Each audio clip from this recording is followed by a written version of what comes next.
gorgeous day here in Miami. I hope your day is going well.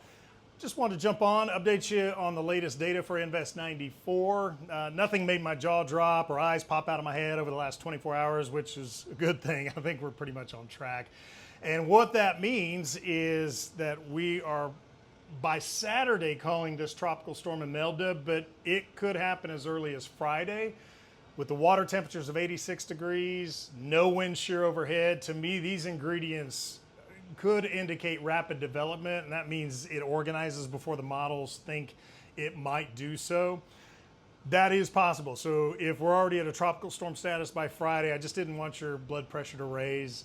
And also impacts. It's a great time for this system to go through the Bahamas. The cruise ships will be back in the U.S. this weekend, turning in Miami, Port Everglades, Port Canaveral, Tampa, and also for the residents. I think we're in a pretty good situation where your New Providence, Grand Bahama, more populated islands will see little to no impacts. You know, there might be an isolated thunderstorm that brings us some brief flash flooding for a couple of hours, but heaviest rainfall to me looked like San Salvador Island.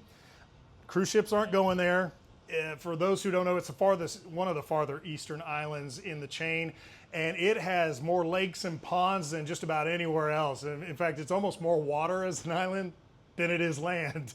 So it's a good spot for that to happen. Top wind gusts, 50 miles an hour. And again, not in your Nassaus, not in your Freeports, 20 to 30 mile per hour gust in those ports. Absolutely, I could see that a couple of times. But again, the ships aren't there this weekend. So for the residents, I think we're in a pretty good situation with this one. Having said that, past the Bahamas, still a lot of uncertainty, likely turning into a hurricane.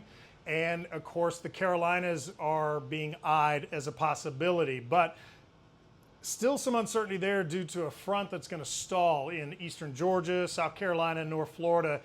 Fronts can push or kind of nudge a system one way or the other, but since this one will be stalling and dying out, it wouldn't surprise me if Imelda kind of just barreled her way through and just made her own way. So I do see that as a possibility for the first half of next week, but just, again, confidence isn't high enough to nail down a track or an intensity past about 72 hours. So I'll be back as we talked about. I'll see you over the next couple of days with an update each day.